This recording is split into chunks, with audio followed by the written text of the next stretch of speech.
اب اس پس منظر میں سورۃ الکوثر پر آئیے. گویا کہ اس تاریکی کے پس منظر میں سورج طلوع ہو رہا ہے. یہ ہے شمس ہدایت محمد الرسول اللہ صلی اللہ علیہ وسلم کا سراجا منیرا. ان کی شخصیت جو ہے انک لعلی خلق عظیم الصادق المصدوق، ان کا کیا مقام اور مرتبہ ہے. فرمایا انا اعطیناک الکوثر. اے نبی صلی اللہ علیہ وسلم، یہاں کاف واحد کا صیغہ ہے، خطاب اجماع ہے کہ یہاں خطاب محمد الرسول اللہ سے شخصاً ہے. جیسے سورۃ الضحیٰ شخصی گفتگو ہے اللہ کی اپنے نبی کے ساتھ، بالکل ذاتی پرسنل سرگوشی کے انداز میں. سورۃ الانشراح ذاتی بات ہے کہ جو ہو رہی ہے اللہ کی اور رسول کے مابین. اسی طریقے سے یہ سورہ مبارکہ یہ بھی بالکل خالص ذاتی سطح پر. آگے جو آئے گی سورۃ النصر وہ بھی بالکل ذاتی سطح پر ہے، خاص معاملہ. لیکن یہ کہ اس کا تعلق پھر بھی پورے معاشرے سے تھا، نظام کے بدلنے سے ہو، وہ آگے آئے گی سورت. یہاں تو یہ خالص ذاتی معاملہ ہے. انا اعطیناک الکوثر فصل لربک وانحر ان شانئک ھو الابتر. اب یہاں سب سے پہلے تو لفظ کوثر کو سمجھنا ہے. یہ کثیر سے مبالغے کا صیغہ ہے. کثیر سے فعول کی وزن پر، ویسے مبالغے کے بہت سے اوزان ہیں لیکن یہ کہ ایک وزن جو ہے وہ فعول فعل، تو یہ فعل کے وزن پر یہ مبالغے کا صیغہ ہے. کثرت انتہائی بہتات، اور اس سے مراد ہر خیر، ہر بھلائی، تمام حسنات وہ ہم نے آپ کو نہایت محتاط، نہایت کثرت کے ساتھ عطا کر دی. انا اعطیناک الکوثر. اب اس میں میں ذرا ذکر کرنا چاہتا ہوں اور خاص طور پہ بعد میں ذرا وضاحت بھی کروں گا کہ مولانا اصلاحی صاحب نے تو اس سورہ مبارکہ کا کوئی خاص حق ادا نہیں کیا ہے، لیکن یہ کہ مولانا مودودی صاحب نے واقعہ یہ کہ حق ادا کیا ہے. جس قدر تفصیل کے ساتھ انہوں نے جو تفاسیر میں اور مختلف اقوال ہیں انہیں جمع کیا ہے باریک بینی کے ساتھ، اس میں بہت محنت یقیناً ان کی لگی ہوگی، جس کے لیے کہ ہمیں ان کا ممنون ہونا چاہیے. اور ظاہر بات ہے من لم یشکر الناس لا یشکر اللہ. جو اختلاف ان سے ہے وہ اپنی جگہ پر ہے، لیکن یہ جو ان کی خدمت ہے اس کی قدر کرنا، اور اس کا اگر کوئی فیض کسی کو پہنچے اس پر شکر کرنا، ان کے لیے دعائے خیر کرنا یہ واجب ہے. انہوں نے جو گنتی کی ہے کہ حضور کو کیا کیا خیر اللہ نے عطا فرمائے.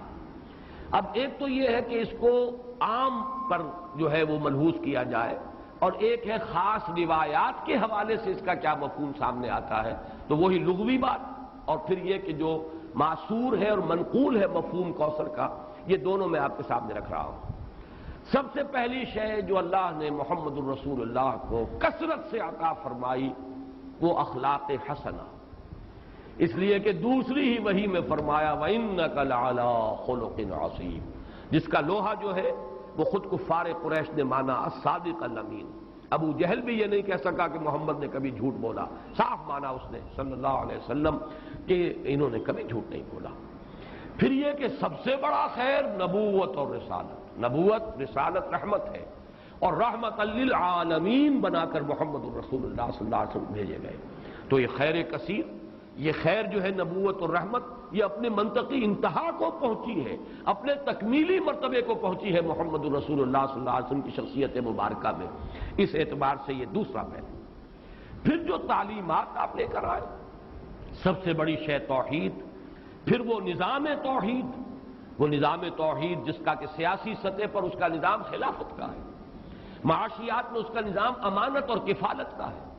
یہ سارا نظام جو دیا یہ سب سے بڑا خیر ہے جس کی ضرورت ہے آج نوع انسانی کو.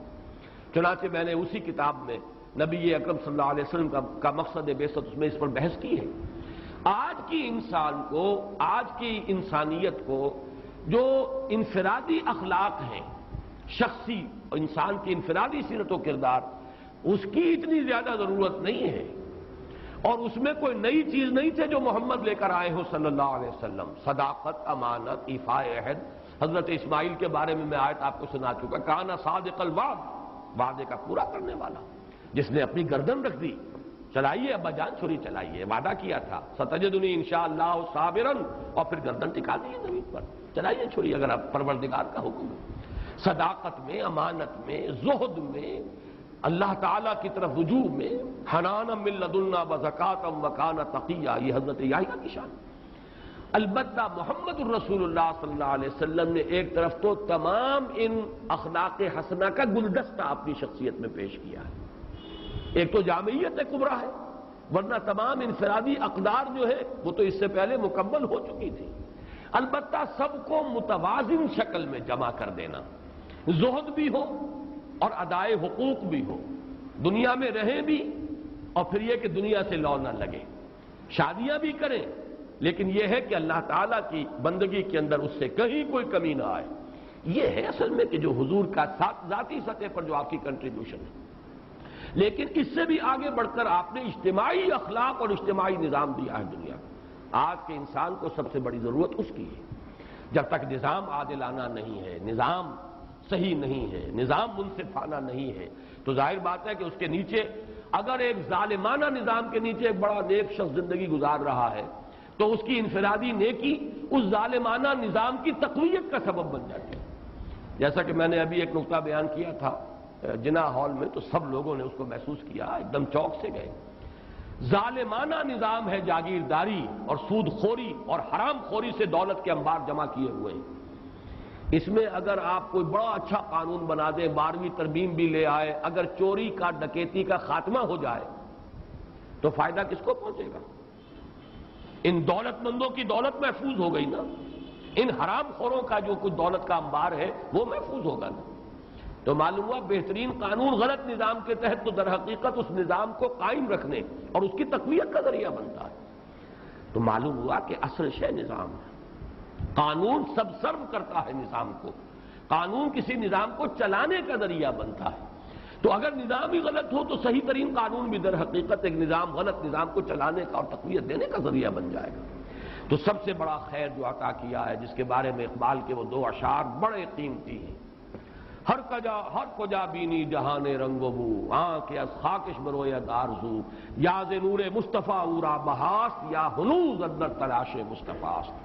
وہ خیر جو محمد نے دیا تھا صلی اللہ علیہ وسلم، یا تو اسی سے لوگوں نے کچھ مستعار لیا ہوا ہے، اور یا یہ کہ ابھی اس خیر کے لیے، اس خیر کثیر کی طرف نوع انسانی جو ہے اس کی تلاش میں سرگرداں ہے. پھر آپ کو جو خیر کثیر دیا، رفعنا لک ذکرک، آپ کا ذکر بلند کیا گیا، آپ کو اتنی بڑی امت دی گئی، ایسے جانثار صحابہ دیے گئے. ذرا تقابل کیجئے، کہاں موسیٰ کے ساتھی تھے کہ جب کہا گیا کہ جنگ کے لیے میدان میں آؤ، فاذهب انت وربك فقاتلا انا هاهنا قاعدون، یہ کہہ کر بیٹھ گئے. اور کہاں محمد کے ساتھی ہیں صلی اللہ علیہ وسلم، جہاں آپ کا پسینہ گرا وہاں اپنی خون کی ندیاں بہا دی. یہ محمد کے ساتھی ہیں. ایسے جانثار، ایسے اعوان و انصار، ایسے خلفاء ابو بکر اور عمر اور عثمان اور علی جیسے خلفاء رضی اللہ تعالیٰ عنہم اجمعین.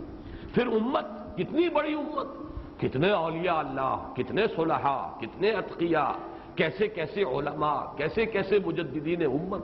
تو واقعہ یہ ہے کہ ہم نے آپ کو خیر کثیر عطا فرمایا.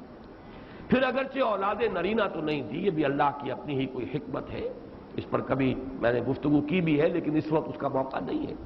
لیکن یہ کہ آپ کی صاحب دادی حضرت فاطمہ سے جو اولاد آپ کو ملی، حسنی اور حسینی سید کتنی تعداد میں آج دنیا میں موجود ہیں، ان میں کیسی کیسی شخصیتیں.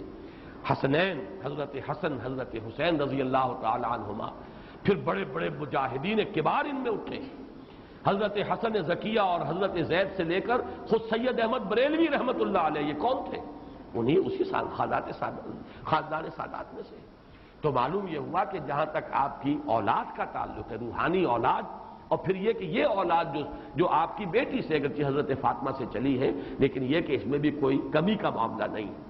تو یہ تو 5 چیزیں وہ ہیں کہ جو اگر لفظ کوثر کو اس کے لغوی مفہوم پر رکھا جائے تو یہ 5 مفاہیم ہیں. اور اب آئیے اس کا ایک مفہوم وہ ہے کہ جو منقول ہے روایات سے. ایک حوض ہے یہ کوثر جو میدان حشر میں ہوگا، اور جس کے ساقی یہ کوثر ہے محمد الرسول اللہ صلی اللہ علیہ وسلم. امت وہاں پہنچے گی، العطش العطش جب سب پکار رہے ہوں گے تو صرف امت محمد صلی اللہ علیہ وسلم کو وہاں سے سیرابی عطا ہوگی اور حضور ہوں گے ساقی کوثر. دوسری روایات میں یہ آتا ہے کہ یہ جنت کی نہر ہے کوثر، اور معلوم یہ ہوتا ہے کہ اسی نہر کا پانی ہے کہ جو میدان حشر کے اندر اس حوض کے اندر جمع ہوگا. اس میں مولانا مودودی صاحب نے اپنی اس تفہیم میں بڑی تفصیل سے وہ روایات درج کی ہیں، میں صرف چند ان میں سے آپ کو سنا رہا ہوں۔ مسلم شریف کی روایت ہے، کوثر کے بارے میں حضور نے فرمایا ہوا حوض ترد علیہ امتی یوم القیامہ، وہ ایک حوض ہے جس پر میری امت آ کر اترے گی۔ ورد یرد، وارد جو گھاٹ پر اترتا ہے پانی پینے کے لیے، اس کے لیے یہ لفظ آتا ہے، میری امت اس گھاٹ پر آ کر سیراب ہوگی۔ بخاری کی روایت ہے انا فرطکم علی الحوض، اے مسلمانوں میں تم سے پہلے پہنچا ہوا ہوں گا حوض پر، گویا کہ وہاں میں ساقی کا فریضہ سر انجام دوں گا، میں میزبان ہوں گا حوض کوثر پر، اور وہاں تمہارا انتظار کروں گا، تمہارا استقبال کروں گا۔ انا فرطکم، یہ وہی لفظ ہے کہ جو کم سن بچے فوت ہو جاتے ہیں تو ان کی دعائے جنازہ میں یہ لفظ پڑھا جاتا ہے اللہم اجعلہ لنا فرطا واجعلہ لنا اجرا وذخرا، یہ ہم سے آگے جا رہے ہیں، ہم نے جو بھی ان کی خدمت کی ہے پروردگار اس کو آخرت میں ہمارے لیے ذخیرہ بنا دے۔ اسی طریقے سے بخاری کی ایک روایت اور بھی ہے انا فرطکم علی الحوض وانا شہید علیکم وانی واللہ لانظر الی حوضی الان، میں تم سے پہلے پہنچ جاؤں گا حوض کوثر پر اور وہاں تمہارا استقبال کروں گا، اور پھر میں تمہاری گواہی دوں گا، تم پر گواہ ہوں گا اس حوض کوثر پر، اور خدا کی قسم میں اپنی آنکھوں سے اس حوض کو اس وقت بھی دیکھ رہا ہوں۔ یعنی دنیا میں رہتے ہوئے بھی محمد الرسول اللہ صلی اللہ علیہ وسلم کو جنت کا مشاہدہ، جیسے ایک موقع پر ہوا کہ ایک نماز کے دوران آپ کا ہاتھ بے ساختہ جو ہے آگے بڑھ گیا، ایک مرتبہ بے ساختہ پیچھے کو ہٹے جیسے کسی شے سے دہشت ہو گئی ہو، خوف ہو۔ جب لوگ صحابہ نے پوچھا حضور کیا یہ اس نماز کا خاصہ ہے، یہ بھی اس کا کوئی جز ہے؟ آپ نے فرمایا نہیں، میرے سامنے جنت لے آئی گئی تھی اور بے اختیار میرا ہاتھ بڑھ گیا کہ میں اس کا کوئی خوشہ توڑ لوں تاکہ تمہیں دوں وہ جنت کا میوہ، اور میرے سامنے دوزخ لے آئی گئی اور اس کا بھبکا جو تھا، اس کی حرارت، اس کی وجہ سے مجھے پیچھے ہٹنا پڑا۔ تو دنیا میں مشاہدہ کرایا جاتا تھا، اس لیے حضور نے فرمایا وَإِنِّي وَاللَّهِ لَأَنظُرُ إِلَىٰ حَوْضِي الْآن، میں اس وقت بھی اپنے اس حوض کو دیکھ رہا ہوں۔ البتہ ایک حدیث اور بھی ہے، یہ تو حدیثیں جو ہیں بڑی میٹھی میٹھی ہیں، ہم امتی ہیں اللہ کے رسول کے اور ہم پہنچیں گے اور ہمیں حضور جو ہے اس حوض سے پلائیں گے، وہ آپ ہمارے ساقی ہوں گے، آپ میزبان ہوں گے، ہم مہمان ہوں گے۔ لیکن یہ کہ ایک اور حدیث سن لیجئے تو شاید یہ ساری خوشی جو ہے ختم ہو جائے گی۔ امتی سے مراد کیا ہے؟ وہ نہیں کہ جو نسلاً مسلمان ہے، مسلمانوں کے گھر پیدا ہو گیا، آج کا مسلمان نہیں، حضور کے زمانے کا مسلمان بھی اگر وہ اس معیار پر پورا نہیں اترتا والعصر ان الانسان لفی خسر الا الذین آمنوا وعملوا الصالحات وتواصوا بالحق وتواصوا بالصبر، تو حضور کا امتی نہیں ہے۔ چنانچہ یہ روایت ابن ماجہ کی ہے، اور کہا یہ جاتا ہے کہ یہ الفاظ آپ نے یوم عرفہ کا جو خطبہ ہے اس میں ارشاد فرمائے الا انی فرطکم علی الحوض، لوگوں آگاہ ہو جاؤ میں حوض کوثر پر تم سے پہلے پہنچوں گا، وَأُكَاثِرُ بِكُمْ، اور میں تمہاری کثرت پر فخر کروں گا، اتنی بڑی امت۔ ایسے بھی تو نبی ہوں گے جن کا امتی ایک دو ہی ہوں گے، صرف کتنے ہوں گے؟ حضرت نوح علیہ السلام کے کتنے امتی ہوں گے؟ اس اعتبار سے محمد الرسول اللہ صلی اللہ علیہ وسلم کے امتی انا وَأُكَاثِرُ بِكُمْ فَلَا تُسَوِّدُوا وَجْهِي، تو دیکھنا اس روز میرا منہ کالا نہ کر دینا، میرا چہرہ جو ہے تمہارے اعمال کی وجہ سے مجھے پشیمانی نہ ہو، میرا چہرہ جو ہے سیاہ نہ کر دینا۔ یہ صدمے اور رنج سے جو چہرہ سیاہ ہو جاتا ہے، جو قرآن مجید میں آیا یوم تبیض وجوہ وتسود وجوہ، جس دن بہت سے چہرے بہت سے روشن ہوں گے، تر و تازہ ہوں گے، تابناک، اور بہت سے چہروں پر سیاہی تھپی ہوئی ہوگی۔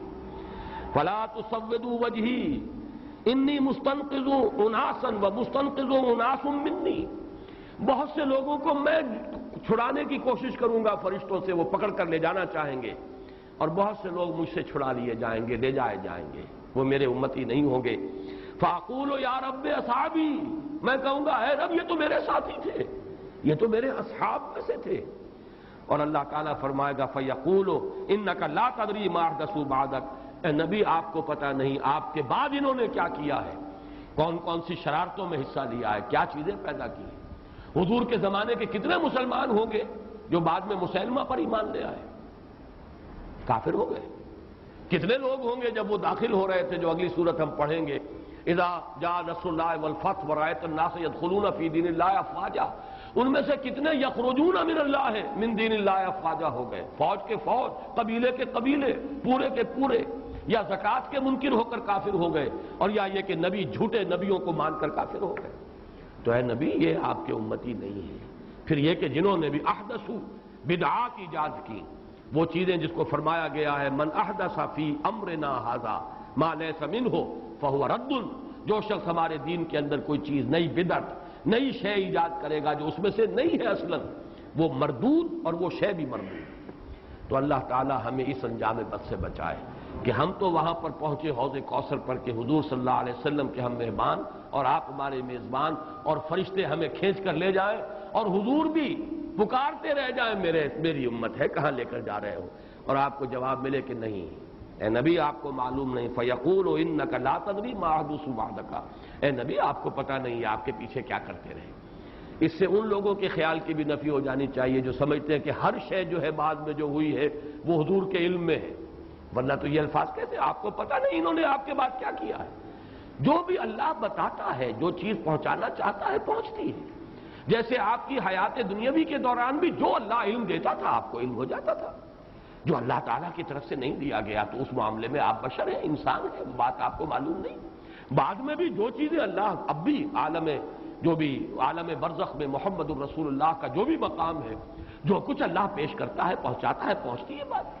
لیکن جو اللہ نہیں پہنچاتا حضور کے پاس اپنا کوئی اختیار نہیں ہے کہ وہ ان تمام چیزوں کو جان لے، ورنہ یہ الفاظ جو ہے کہ آپ کو نہیں معلوم انک لا تدری ما احدثوا بعدک، اپنے زمانے کے لوگوں کا بھی جو بعد میں حشر ہوا وہ اس حدیث کی روح سے ثابت ہو رہا ہے کہ حضور کو بتایا جائے گا کہ آپ کو معلوم نہیں، آپ دھوکہ نہ کھائیں کہ یہ آپ کے زمانے میں ایمان لے آئے تھے لہذا آپ کے صحابی ہیں، بعد میں جو کچھ انہوں نے کیا ہے وہ آپ کو معلوم نہیں۔ بہرحال یہ ہے حوض کوثر اور وہ نہر کوثر جو حضور کو عطا فرمائی گئی۔ میں بعض روایات میں آتا ہے خاص طور پر کہ اس کی لمبائی اتنی ہوگی جتنی ایلات جو یہ بندرگاہ ہے جس سے کہ سن 67 کی جنگ شروع ہوئی تھی، بلاکیٹ کر دیا تھا صدر ناصر نے، تو سن 67 کی عرب اسرائیل جنگ شروع ہوئی۔ یہ خلیج ایلا کے بالکل ٹپ کے اوپر جا کر بحر احمر جو ہے ریڈ سی اوپر جا کر تقسیم ہو جاتا ہے دو کھاڑیاں، ایک خلیج سویس ہے مغرب کی طرف جا رہی ہے، شمال مغرب کی طرف، ایک ہے یہ خلیج عقبہ اور یہ ہے در حقیقت جو کہ شمال مشرق کی طرف جا رہی ہے۔ اس کے ٹپ پر یہ ایلا، اور یہی وہ جگہ ہے جہاں پر کہ وہ یہود کا وہ قبیلہ آباد تھا جنہوں نے کہ شریعت کا مذاق اڑایا تھا اور پھر انہیں بندر بنا دیا گیا تھا۔ یہاں سے لے کر عدن تک یعنی کل بحیرہ احمر جو ہے ریڈ سی اس کی لمبائی اس حوض کی لمبائی ہوگی، اور فرمایا آپ نے کہ ایلا سے لے کر جحفہ تک یہ جدے اور رابغ کے درمیان ایک بندرگاہ ہے، اتنی اس کی چوڑائی ہوگی تقریباً نصف۔ اس سے بعض لوگوں نے خیال کیا ہے کہ شاید یہ بحر احمر جو ہے اسی کو اس حوض کی شکل دے دی جائے، اور اس لیے یہ چیز جڑتی ہے کہ بعض روایات سے معلوم ہوتا ہے میدان حشر در حقیقت یہی میدان عرفات ہے، ہر سال اسی کا گویا کہ ریہرسل ہوتا ہے، جیسے کفن کی دو چادریں ہماری ہوں گی ویسے ہی دو چادریں لے کر آدمی میدان عرفات کے اندر حاضر ہوتا ہے، اور اس کو کھینچ دیا جائے گا، وَإِذَا الْأَرْضُ مُدَّتْ، اس کو کھینچا جائے گا، اسی سے جگہ سے وہ کھینچایا جائے گا اور وہ بن جائے گا میدان حشر۔ اور ظاہر بات ہے کہ پھر اسی حشر میں یہ حوض کوثر ہو سکتا ہے کہ بحر قلزم ہی کو اللہ تعالیٰ اس وقت وہ شکل دے دے، اس کا پانی انتہائی شیریں ہوگا، شہد سے زیادہ میٹھا، دودھ سے یا چاندی سے زیادہ سفید، اور اس کا جو پھر حوض کے جو تہ کے اندر کنکر پڑے ہوں گے وہ سچے موتی ہوں گے اور زمرد ہوں گے اور قیمتی پتھر ہوں گے۔ یہ اس حوض کی شان ہے۔ اللہ تعالی ہمیں اس حوض پر پہنچائے اور محمد الرسول اللہ صلی اللہ علیہ وسلم کے دستے مبارک سے ہماری وہ جو اس وقت کی تشنگی ہوگی اسے سیرابی عطا فرمائے۔ انا اعطیناک الکوثر، میں نے لفظ کوثر کے ضمن میں دونوں باتیں عرض کر دی، اس کو لغوی اصل پر رکھیے تو وہ سب کوثر ہے، ساری خیرات و حسنات جو اللہ نے عطا فرمائی، اور ان روایات کی روح سے پھر یہ کوثر ہے۔ مولانا فراہی رحمۃ اللہ علیہ نے یہ کہا ہے کہ یہ اصل میں خود بیت اللہ جو ہے یہی کوثر ہے، اس کے گرد جو ہے پیاسے جمع ہوتے ہیں، حاجی طواف کرتے ہیں۔ بہرحال یہ بھی ایک وجدانی قسم کی تعبیر ہے اور اس کے اندر بھی کوئی غلط بات نہیں ہو سکتی، اس لیے کہ جب میدان حشر عرفات ہی کو کھینچ کر بنایا جائے گا تو یہ جو کالے پتھروں کا گھر جو ہے اس کی بھی اصل شان اس وقت ظاہر ہوگی. یہ بھی تو زمین پر بیت المعمور کی اصل میں علامت ہے، جو ساتویں آسمان پر والبیت المعمور، وہ بیت المعمور کی کا یہ سمبل ہے اس زمین کے اوپر جو مادی شکل میں ہمارے سامنے موجود ہے. تو اس تعبیر میں بھی کوئی بات حرج والی نہیں. انا اعطیناک الکوثر فصل لربک وانحر. بس اے نبی صلی اللہ علیہ وسلم آپ اپنے رب کے لیے نماز پڑھیے. اب ذرا دیکھیے کہ سورہ علق میں بھی آخر میں جو الفاظ آئے تھے کہ آپ پرواہ نہ کریں اس مخالف کی، اس ابو جہل کی پرواہ نہ کریں، اپنے رب کے لیے سجدہ کیجئے اور قریب ہو جائیے، ان سے بالکل مستغنی ہو جائیے، یہ آپ کا کچھ نہیں بگاڑ سکے. ان کی مخالفت وقتی طور پر تو آزمائشیں پیدا کرے گی، خود آپ کے لیے بھی اور آپ کے ساتھیوں کے لیے بھی، لیکن اس کا کوئی مستقل اثر نہیں ہوگا. آپ کے قدم آگے بڑھتے چلے جائیں گے، کامیابی آپ کے قدم چومے گی. آپ کا یہ دین جو ہے جو اللہ نے آپ کو دے کر بھیجا ہے، یہ دین غالب ہوگا، اس کو غلبہ حاصل ہوگا. آپ کی امت کے لیے دنیا میں خیرات و برکات کے جو ہے خزانے کھول دیے جائیں گے. بس اپنے رب کے لیے نماز پڑھیے. اب یہ یہاں پر مراد نماز سے وہ نماز ہے جو حضور کو عطا ہوئی اور جو حضور کی وساطت سے ہمیں عطا. یہ وہ نماز ہے جس کا نظام ہے یہ 5 وقتہ نماز. یہ تو فرض ہے اور 3 اوقات اور ہیں جن میں نوافل ہیں. پھر ہر فرض نماز کے ساتھ بھی فرضوں کے ساتھ اس کے رواتب جن کو کہا جاتا ہے. یہ نظام ہر نماز کی رکعت کی ایک ترتیب ہے، اس کے ارکان ہیں، یہ تمام اس کے اوقات ہیں، ان کی پابندی، اس کے قوانین، قواعد و ضوابط کا پورا لحاظ رکھتے ہوئے یہ ہے فصل لربک، اپنے رب کے لیے نماز پڑھیے، وانحر، اور اونٹ جو ہے نہر کیجیے، اللہ کی راہ میں قربانی کرتے رہیے. اس دونوں الفاظ کو جوڑ کر ایک نتیجہ نکالا ہے بعض حضرات نے کہ اس سے مراد خاص طور پر بقرعید کی نماز اور اس کے بعد جو نہر کیا جاتا ہے، آ کر قربانی دی جاتی ہے، تو یہ اس سے مراد ہے. لیکن یہ بھی میں سمجھتا ہوں کہ صرف ایک ذوقی سی بات ہے، ورنہ جو پس منظر ہے بالکل ابتدائی زمانے کی یہ صورتیں ہیں. اس وقت نہ بقرعید تھی، البتہ یہ چیزیں موجود تھیں، نماز آپ کو دے دی گئی اسی وقت. اور ظاہر بات ہے کہ جب تک آپ مکے میں رہے یقیناً آپ ہر سال حج کرتے رہے. کیسے ممکن ہے کہ آپ حج نہ کرتے؟ جب اسی کعبے کا طواف کر رہے تھے جس میں 360 بت تھے، وہیں کھڑے ہو کر نماز پڑھتے تھے اور سجدہ کرتے تھے جہاں دائیں بائیں بت رکھے تھے. تو حج کے معاملے میں تو ایسی کوئی شے تھی بھی نہیں. مینا میں جانا ہے، عرفات میں جانا ہے، مزدلفہ میں، یا جو بھی ان کا باقی رہ گیا تھا، تو ہر سال آپ حج بھی کرتے ہوں گے اور یقیناً بہت سے اونٹ آپ قربان بھی کرتے ہوں گے. آپ نے حجۃ الوداع میں 100 اونٹ نہر کیے ہیں، جن میں سے 63 اپنے دستے مبارک سے نہر فرمایا اور بقیہ 37 حضرت علی نے آپ کی طرف سے کی. 100 اونٹ.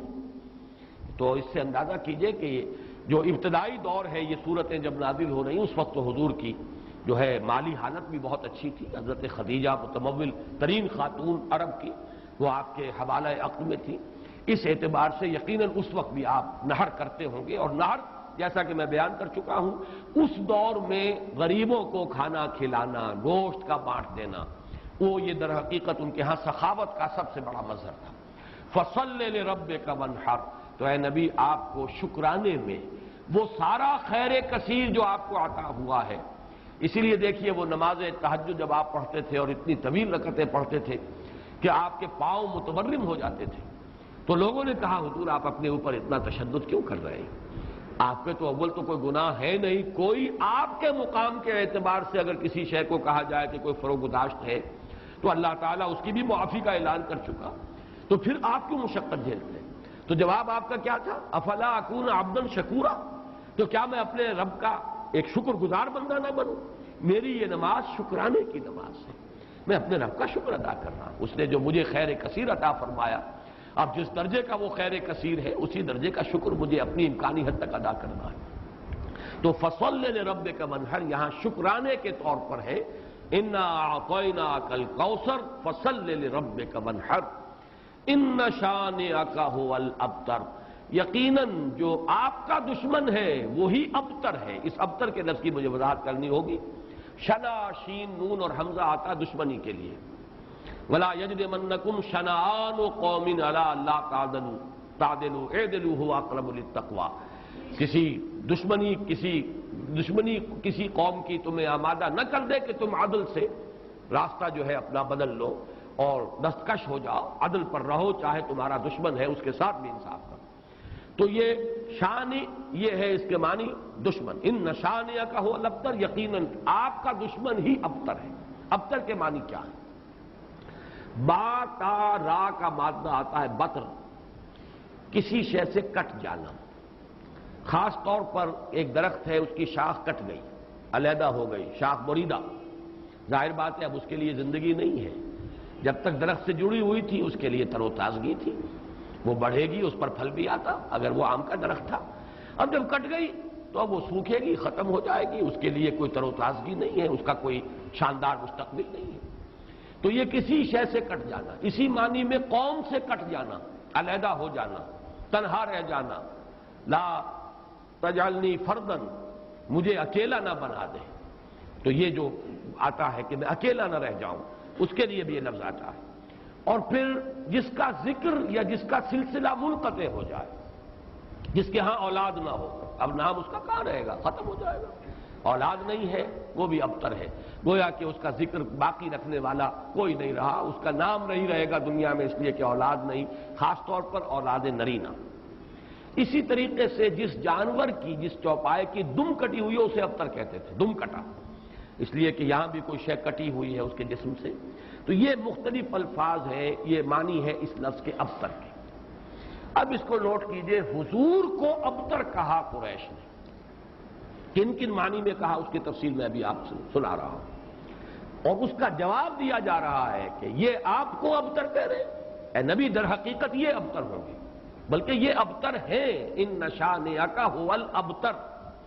حضور کو ابتر کس کس معنی میں کہا ہے؟ بالکل اوائل میں جبکہ حضور صلی اللہ علیہ وسلم نے اپنا پیغام شروع کیا ہے تو لوگوں نے کہا بطرا محمد منا.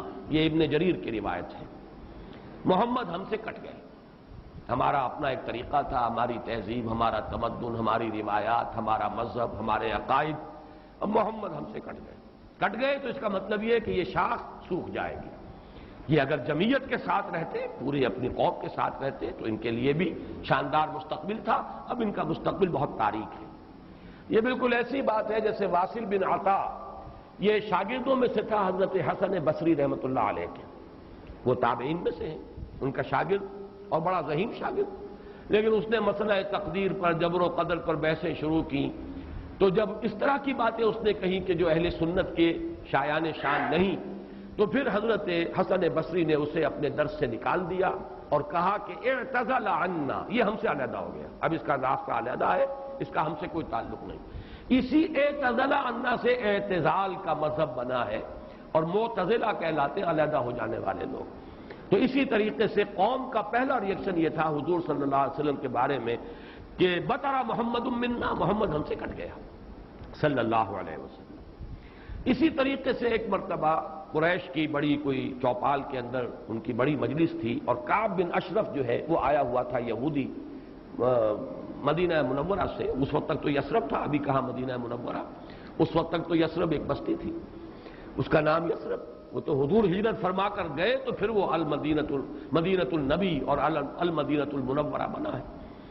تو وہاں لوگوں نے کہا، حضور کا ذکر کیا، اس نے پوچھا ہوگا کہ سنا ہے آپ کے ہاں کوئی ہے جس نے نبوت کا دعویٰ کیا ہے. تو الفاظ نقل کیے ہیں بزار نے حضرت ابن عباس رضی اللہ تعالی عنہما سے، الا تری الی ھذا الصبی المنبتر، دیکھتے نہیں ذرا تم، الا تری، یہ وہی ارایت الذی، یہ ان کے ہاں تعجب کی بات ہوتی تھی، ذرا دیکھو تو، تعجب بھی تحقیر بھی. یہ ہمارا ایک بچہ ہے. اب دیکھیے بچہ کہہ رہے ہیں، حضور اس وقت 42-43 سال کے ہوں گے، لیکن یہ انداز حقارت ہے، یہ تحقیر. پھر یہ کہ یہ لوگ ہوں گے 60 65 70 کے، یہ بڑے چودھری بیٹھے ہوئے، تو ان کے لیے تو وہ نوجوانی کی جو عمر ہے وہ 42-43 سال، وہ بھی گویا کہ بچہ ہونے کی بات ہے. الا تری الی ھذا الصبی المنبتر من قومہ، جو کٹ گئے اپنی قوم سے، یزعم انہ خیر منا، اور سمجھتا یہ کہ یہ ہم سے بہتر ہے، اس کا دین ہم سے، ہمارے دین سے بہتر، اس کا عقیدہ توحید ہمارے عقیدہ شرک سے بہتر. وَنَحْنُ أَهْلُ الْحَجِيجِ وَأَهْلُ الصَّدَانَةِ وَأَهْلُ السِّقَايَةِ، حالانکہ ہم حاجیوں کا بندوبست کرنے والی قوم ہیں، ان کی میزبانی کرتے ہیں، انہیں پانی پلاتے ہیں. یہ جب الفاظ میں پڑھ رہا تھا آج تو مجھے وہ آیت یاد آئی سورہ توبہ کی، اجعلتم سقایۃ الحاج وعمارۃ المسجد الحرام کمن آمن باللہ والیوم الآخر وجاہد فی سبیل اللہ. اللہ پر ایمان لانا، یوم آخر پر ایمان لانا اور جہاد کرنا، یہ ہے اصل اعمال۔ یہ حاجیوں کی کوئی خدمت کر لی، پانی پلا لیا، تم نے اس کو بڑی اونچی نیکی سمجھا ہوا ہے۔ تو یہ بھی منبتر اس شخص کو کہیں گے جو کٹ گیا اپنی قوم سے۔ سب سے زیادہ تلخ انداز میں جو بات کہی گئی حضور کے بارے میں، اور ابتر کا لفظ آپ کے بارے میں استعمال ہوا، اور یہ سمجھیے کہ یہ بھی دنات اور پستی کی انتہا تھی۔ حضور کے دوسرے صاحبزادے حضرت عبداللہ کا جب انتقال ہوا، یہ ذرا نافلہ تعلق کے درجے میں نوٹ کر لیجئے کہ حضور کی صاحبزادیاں اور آپ کو 2 بیٹے، 4 بیٹیاں اللہ نے حضرت خدیجہ کے بطن سے عطا فرمائیں۔ آپ کی کسی اور زوجہ سے اولاد نہیں ہوئی، صرف ایک کنیز ماریہ قبطیہ کے بطن سے حضرت ابراہیم، اور وہ مدنی دور کا آخری زمانہ ہے جبکہ آپ کو وہ اللہ نے بیٹا عطا فرمایا، وہ بھی کم سنی ہی کے اندر فوت ہو گئے، حضرت ابراہیم۔ تو یہ جو ترتیب ہے حضور کی اولاد میں، سب سے بڑے تھے قاسم، اسی لیے ابو القاسم آپ کی کلیت ہے۔ اس کے بعد حضرت زینب، اس کے بعد عبداللہ، حضرت عبداللہ حضور کے دوسرے بیٹے، اور پھر 3 بیٹیاں ام کلثوم اور فاطمہ اور رقیہ رضی اللہ تعالی عنہم وعنہن، ان سب سے اللہ تعالی راضی ہو۔ یہ آپ کی اولاد ہے۔ پہلے قاسم فوت ہو گئے تو چلیے ایک بیٹا عبداللہ ابھی آپ کے پاس تھا۔ جس رات ان کا بھی انتقال ہو گیا، اس کے بعد چرچا ہوا محمد ابتر ہو گئے۔ چنانچہ سب سے زیادہ کمینگی کا مظاہرہ جو ہے ابو لہب نے کیا، پڑوسی تھا حضور کا۔ اب بھی آپ جہاں جاتے ہیں تو حضور کا گھر اور پھر اس کے ساتھ ہی وہ ابو لہب کا گھر جو ہے، اس کے اب تو نشان باقی رہ گئے، صرف باقی اب سب ختم ہوا۔ بڑے بڑے محل بن گئے ہیں ان کے آس پاس، بڑی عمارتیں بن گئی ہیں۔ ابو لہب دوڑا دوڑا گیا ہے اسی شب، ادھر انتقال ہوا ہے عبداللہ کا، اور وہ دوڑا ہوا گیا اور اس نے جا کے خوشخبری دی، بطر محمد اللیلہ، آج کی رات محمد کی جڑ کٹ گئی، محمد ابتر ہو گیا صلی اللہ علیہ وسلم۔ گویا کہ خوشخبری دے رہا۔ یہ دنات اور پستی کی انتہا ہے۔ اس کو نوٹ کر لیجئے کہ اب آگے چل کر سورۃ اللہب اب دور نہیں رہی ہے، شاید اگلے ہی درس میں ہم 3 صورتیں پڑھیں گے، سورہ کافرون، سورہ لہب اور سورۃ النصر۔ آج جیسے 2 پڑھ رہے ہیں، پچھلے درس میں بھی 2 صورتیں پڑھی تھی، اگلے درس میں 3 صورتیں پڑھیں گے انشاءاللہ العزیز۔ بدترین انسان، ارذل الخلائق جو تھا حضور کے دشمنوں میں، وہ ابو لہب تھا، قریب ترین عزیز، حضور کا سگا چچا، لیکن یہ کہ بدترین دشمن، اور دشمن بھی دشمن میں فرق ہے۔ خدا پنج انگوش یکساں نہ کر، نہ ہر زن استو، نہ ہر مرد، خدا پنج انگوش یکساں نہ کر۔ آپ کے موافقین اور مومنین بھی برابر نہیں تھے، کہاں حضرت ابو بکر رضی اللہ تعالی عنہ، کہاں اس دور کے کوئی عام صحابی، پھر آپ کے دشمن بھی برابر نہیں تھے۔ تو بدترین دشمن یہ ابو لہب ہے، اور اندازہ کیجئے اس کی دنات کا کہ بطر محمد اللیلہ، آج کی رات محمد کی جڑ کٹ گئی، ابتر ہو گئے محمد، معاذ اللہ۔ یہی لفظ کہے تھے پھر عاص ابن وائل سہمی، جو آپ کے دشمنوں میں سے، مخالفین میں سے بہت بڑا چودھری تھا، ان محمد ابتر، اب تو محمد ابتر ہو گئے، ان کی جڑ کٹ گئی۔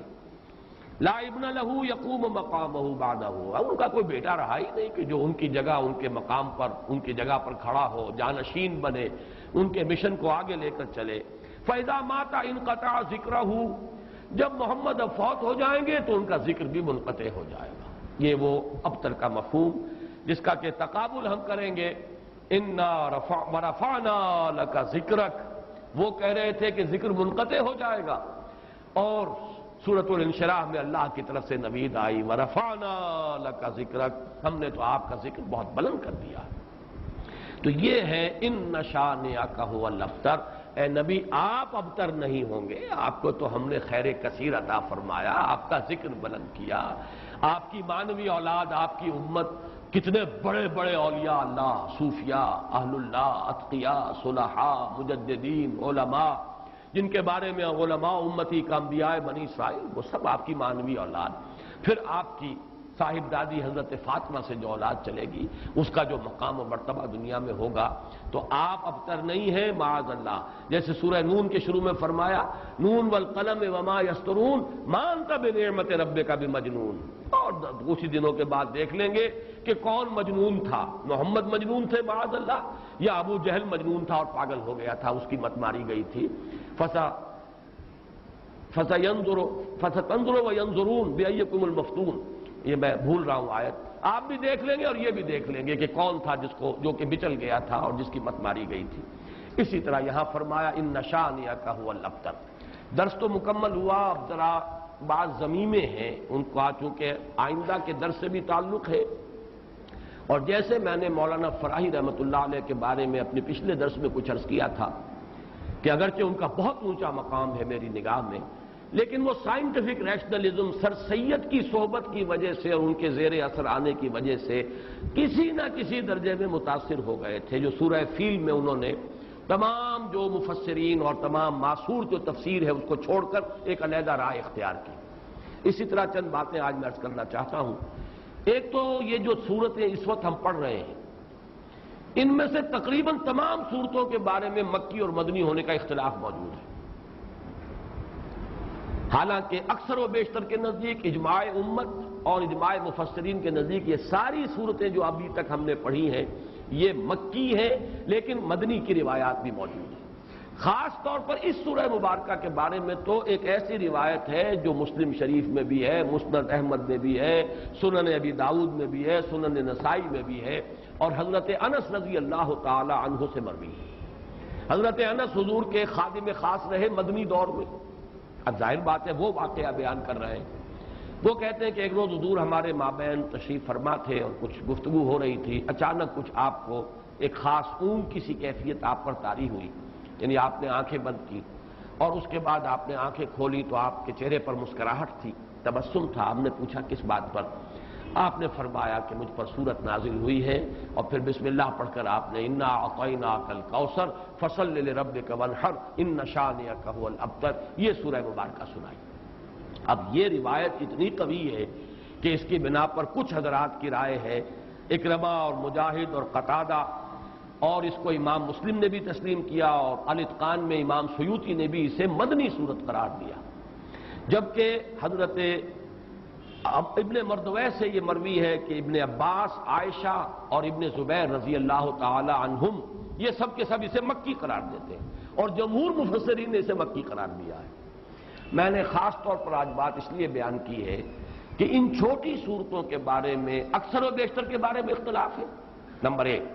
نمبر دو یہ کہ اصل میں اس میں جو تعویل ہو جاتی ہے، اور بہت سی صورتوں کے بارے میں کہا گیا یہ 2 دفعہ نازل ہوئی، سورہ اخلاص مکے میں بھی نازل ہوئی، مدینے میں بھی نازل ہوئی، فلاں سورت مکے میں بھی نازل ہوئی، مدینے میں بھی نازل ہوئی۔ یہ دو دفعہ کے نزول کا مطلب کیا ہے؟ ہوتا یہ تھا کہ قرآن مجید ظاہر بات ہے کہ اس طریقے سے مصحف کی شکل میں تو موجود تھا ہی نہیں، کسی کچھ صورتیں یاد ہیں، کسی کو کچھ صورتیں یاد ہیں، ابھی پورا قرآن نازل بھی نہیں ہوا۔ یہ تو یوں سمجھیے کہ مدنی کے دور کے بھی انتہا پر جا کر پورا قرآن بنے گا، تو وہ اتنا چرچا نہیں تھا لوگوں کے مابین۔ اور وہ صورتیں کہ جو مکی دور میں نازل ہوئی تھیں، جب وہ حالات و واقعات ایسے ہوتے تھے مدنی دور میں بھی کہ جن پر ان صورتوں کے مضامین کا انطباق ہوتا تھا، تو حضور اس وقت جب پڑھتے تھے تو لوگ یہ سمجھتے تھے یہ ابھی نازل ہوئی، حالانکہ وہ اصل میں مکے کے دور میں نازل ہو چکی۔ لیکن یہ کہ جیسے کہ انطباق ایسا ہو جاتا ہے، وہ واقعہ بہت ہی مشہور ہے کہ سورہ آل عمران میں وہ آیت موجود ہے وما محمد الا رسول قد خلت من قبلہ الرسل افإن مات او قتل انقلبتم علی اعقابکم۔ لیکن جب حضور کا انتقال ہوا ہے اور حضرت عمر پر ایک جذباتی کیفیت طاری ہوئی اور تلوار کھینچ کر آپ بیٹھ گئے کہ جو کہے گا کہ محمد کا انتقال ہو گیا اس کی گردن اڑا دوں گا، پھر حضرت ابو بکر آئے، سیدھے گئے حجرہ عائشہ میں۔ حضرت عائشہ ان کی اپنی صاحبزادی ہے، وہاں تو کوئی حجاب نہیں، پردہ نہیں، حضور کا جسد مبارک وہاں تھا اور چادر پڑی ہوئی تھی اوپر، چادر ہٹائی، پیشانی مبارک پر بوسہ دیا۔ آپ نے وہاں الفاظ بھی کہے کہ اللہ آپ پر 2 موتیں جمع نہیں کہے گا، بس یہ موت تھی جو آ گئی، اب تو حیات ہی حیات اور حیات طیبہ ہے۔ باہر آ کر اب آپ نے خطبہ دیا، من کان یعبد محمدا فإن محمدا قد مات ومن کان یعبد اللہ فإن اللہ حی لا یموت۔ جو کوئی محمد کو پوجتا تھا وہ سن لے کہ محمد کا انتقال ہو گیا، اور جو کوئی پجاری تھا اللہ کا، پوجنے والا اللہ کو، وہ جان لے کہ اللہ تو زندہ ہے جس پر کبھی موت طاری نہیں ہوئی۔ پھر آیت پڑھی وما محمد الا رسول قد خلت من قبلہ الرسل۔ حضرت عمر فرماتے مجھے ایسے محسوس ہوا جیسے یہ آیت اسی وقت نازل ہوئی۔ یہ جو کیفیت ہوتی ہے کہ آیات کا جب مضامین کے اعتبار سے انطباق ہوتا تھا مدنی دور کے مختلف واقعات پر، تو صحابہ یہ سمجھ لیتے تھے بات کہ شاید یہ صورت ابھی نازل ہوئی ہے، حالانکہ وہ صورت مکی دور کی نازل شدہ صورتوں میں سے۔ یہ میں نے خاص طور پر آج یہ ضمیمہ اپنے درس کا اس لیے بیان کر دیا ہے کہ اگلے درس میں ایک بڑی اہم بحث آئے گی سورۃ النصر کے زمانہ نزول کے بارے میں۔ میری رائے چونکہ اس کے بارے میں نے کافی غور و خوض کیا ہے، اور جس رائے پر میرا دل ٹھکا ہے وہ عام جو تفاسیر میں رائے ہے اس سے مختلف ہے، اس لیے میں نے یہ پورا مضمون آج تمہیداً بیان کر دیا کہ خود اس سورہ مبارکہ کے بارے میں مسند احمد ابن حنبل، صحیح مسلم اور سنن ابی داؤد اور سنن نسائی کی روایت کے برعکس جمہور مفسرین نے، ان کے نزدیک اس روایت کی روح سے یہ مدنی ہے، لیکن جمہور مفسرین نے اس کو مکی قرار دیا ہے۔ تو گویا کہ اس میں رائے قائم کرنے کا موقع ہے، امکان ہے، اور انسان جو ہے مضمون کی دلالت کے اعتبار سے مضمون کیا ہے صورت کا کوئی نہ کوئی رائے قائم کر سکتا ہے۔ اب دوسری بات میں عرض کر رہا ہوں، آج میں نے تذکرہ کیا تھا اور وہ میں نے جیسے کہ پچھلی مرتبہ عرض کیا تھا، اب یہ مصحف کا درس، قرآن مجید کا درس مسلسل اب ختم ہوا چاہتا ہے۔ میں سمجھتا ہوں کہ 2 نہیں تو میکسیمم 3 نشستوں میں ہم پہنچ جائیں گے اختتام تک مصحف کے۔ تو چند باتیں میں اپنے اس درس میں ریکارڈ کرا رہا ہوں تاکہ کچھ پتہ نہیں دوبارہ پھر یہ کہیں درس جو ہے شروع ہو تو زندگی میں کتنی مہلت ملے، کہاں تک میں پہنچ پاؤں۔ تو چند باتیں جو ہیں وہ افادہ عام کے لیے میں چاہتا ہوں کہ ابھی وہ نوٹ ہو جائیں، رجسٹرڈ ہو جائیں اور وہ ریکارڈ ہو جائیں۔ اور چونکہ میں نے اپنی 4 سورسز قرار دی، علامہ اقبال، ڈاکٹر رفیع الدین ایک سورس ہے، لیکن وہ کوئی مفسرین میں سے ہے ہی نہیں، ایک فکر ہے، ان کا سوچ ہے، تعبیر کی ہے انہوں نے۔ علامہ اقبال کو میں اس دور کا سب سے بڑا ترجمان القرآن مانتا ہوں۔ عظمت قرآن کا جتنا انکشاف اس شخص پر ہوا میرے نزدیک کسی دوسرے شخص پر نہیں ہوا۔ یہ میرا وہ قول ہے جس کو میں کھلم کھلا کہتا ہوں، بغیر بلا خوف تردید کہتا ہوں، لیکن بہرحال مفسر نہیں، میں نہ عارف، نہ مجدد، نہ محدث، نہ فقیہ۔ اور دوسرا جو ہے وہ شیخین، شیخ الہند، شیخ الاسلام۔ شیخ الہند مولانا محمود حسن کا ترجمہ اور شیخ الاسلام مولانا شبیر احمد عثمانی کے حواشی، یہ عروۃ الوثقیٰ ہے جس کو میں نے مضبوطی سے تھاما ہے۔ سلف کے ساتھ میرا رشتہ اس حدیث اور اس ترجمے اور تفسیر کے حوالے سے قائم ہے، اسلاف کے ساتھ میں جڑا ہوا ہوں، یہ عروۃ الوثقیٰ اس کی وضاحت میں کر چکا ہوں۔ لیکن استفادہ زیادہ جو میں نے کیا ہے وہ دوسرے 2 شعبے ہیں، مولانا فراہی اور ان کے شاگرد مولانا اصلاحی، مولانا ابوالکلام آزاد اور ان کے معنوی جانشین مولانا سید ابو العلا مودودی۔ ان میں سے 2 حضرات کے ساتھ میری طویل ایسوسیشن رہی ہے، جماعت اسلامی کے ساتھ مولانا مودودی کے ساتھ، پھر مولانا اصلاحی صاحب کے ساتھ اس سے بھی طویل۔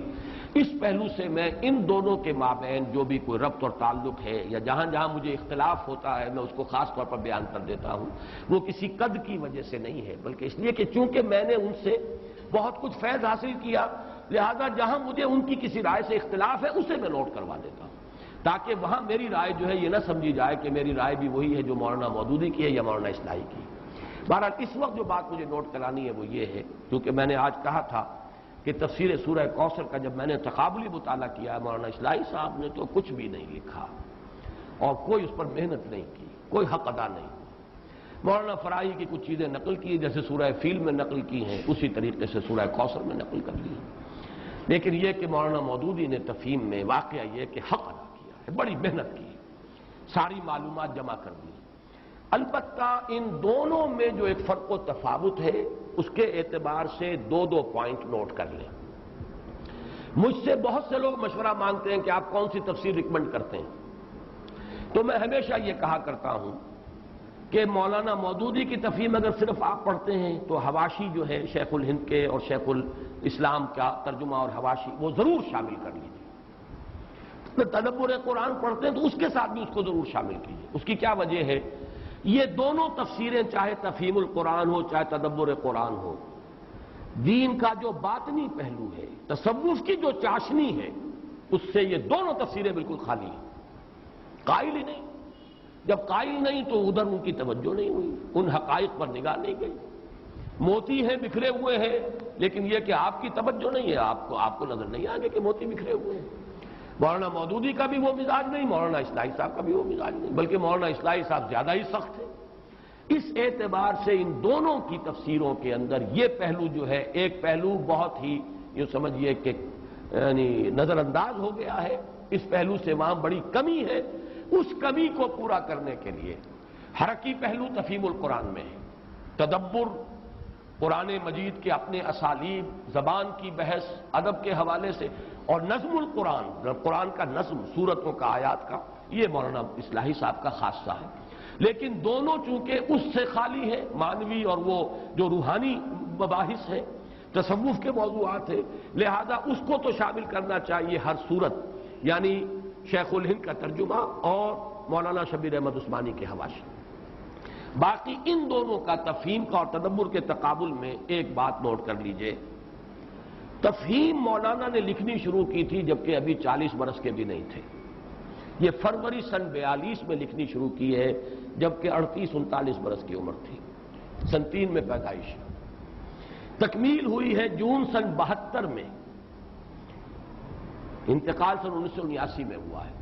یعنی یہ ان کی یوں سمجھیے کہ میچورٹی کا دور ہے پورا کا پورا، لیکن یہ کہ شروع میں تفہیم بہت مختصر ہے، 7.5 پارے ایک جلد میں آ گئے، حواشی بہت ہی مختصر، کوئی گہرائی نہیں، کوئی تفصیل نہیں، کوئی شدید محنت نہیں۔ البتہ جیسے جیسے آگے بڑھے ہیں جوہر کھلے ہیں، تاریخی پس منظر ہر صورت کا بہت خوبصورت بیان کیا ہے۔ پھر یہ کہ اقوال جو ہے ہمارے اسلاف کے، انہیں جمع کرنے کی بڑی محنت کی ہے۔ چنانچہ آپ دیکھیں گے کہ یہ آخری جلد جو ہے میرے نزدیک تفہیم کی آخری جلد سب سے زیادہ قیمتی ہے۔ اس کے برعکس معاملہ اصلاحی صاحب کا ہے۔ اصلاحی صاحب نے سن 58 میں شروع کی تدبر قرآن، جبکہ ان کی عمر اس وقت 54 برس کی تھی، ختم کی ہے سن 1980 میں جبکہ 76 برس کے ہو چکے تھے۔ ان کے ہاں آپ کو یہ نظر آئے گا پہلی جلد ان کا ماسٹر پیس ان کا جو ہے پہلی جلد ہے، اور پہلی جلد جو ہے یوں سمجھ لیجئے کہ تقریباً 10 سال میں لکھی ہے انہوں نے۔ بعد میں معلوم ہوا ہے کہ وہ جلدی کے اندر اور وہ محنت نہیں کر سکے ہیں، پھر جیسا کہ آخری صورت کی جو آخری پارے کی صورتوں میں آ کر تو مجھے شدید مایوسی ہوئی، جو وہ پہلو ہے مستقل تصوف کے اور باطنی اور ایمانی حقائق، وہ تو خیر پورے ہی اس تدبر قرآن کے پورے سلسلے کے اندر وہ ڈیفیشنسی ہے، لیکن آخری جلد پر آ کر تو مجھے بہت مایوسی ہوئی ہے۔ معلوم ہوتا ہے بس تیزی سے مکمل کرنے کا اور اس کے اندر کوئی جو محنت جو ہے اس کا مادہ مجھے نظر نہیں آتا۔ تو یہ میرا تجزیہ ہے ان دونوں کا، میں دونوں سے مستفید ہوتا ہوں، کسی شے میں بھی لکیر کا فقیر نہیں ہوں۔ حرکت، اقامت دین کی جد و جہد، انقلابی ایک عمل اور اس کا پروسیس، اس کا تاریخی پس منظر، یہ تفہیم کا خاص پہلو ہے۔ اور خود جیسے کہ کوئی مائکروسکوپ فوکس کر دی جائے گہرائی میں قرآن مجید کے اترنے کے لیے، یہ اس کا نظم کلام اور یہ جو بھی اس کا ربط ہے، اس کے اعتبار سے مولانا فراہی اور مولانا اصلاحی صاحب کا بہت اونچا مقام ہے۔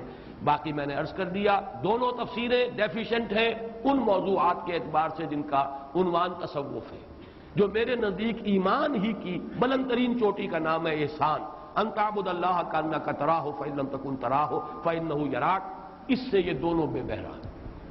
باقی دونوں کا تقابل کیا جائے تو مولانا اصلاحی کا ماسٹر پیس ان کی پہلی جلد ہے اور مولانا مودودی کا ماسٹر پیس ان کی آخری جلد ہے، اور ان کے ہاں جوہر کھلتے چلے گئے۔ اور یہاں یہ ہے کہ بڑھاپے کے آثار جو ہے وہ اتنے طاری ہوئے شاید کہ پھر میں تفصیل سے عرض کر چکا ہوں پہلے بھی کہ بعض جگہوں پر تو وَنُنَكِّسُ فِي الْخَلْقِ والی بات جو ہے وَمَن نُعَمِّرْهُ نُنَكِّسُ فِي الْخَلْقِ، اس کا معاملہ بھی ہو گیا ہے۔ بہرحال جس کو بھی اردو زبان کی تفسیروں سے استفادہ کرنا ہو، میرے نزدیک تفہیم بھی اس کے لیے لا بد منہ ہے، تدبر قرآن بھی اگر وہ زیادہ گہرائی میں جانا چاہتا ہے بہت مفید ہے، لیکن ان دونوں کے ساتھ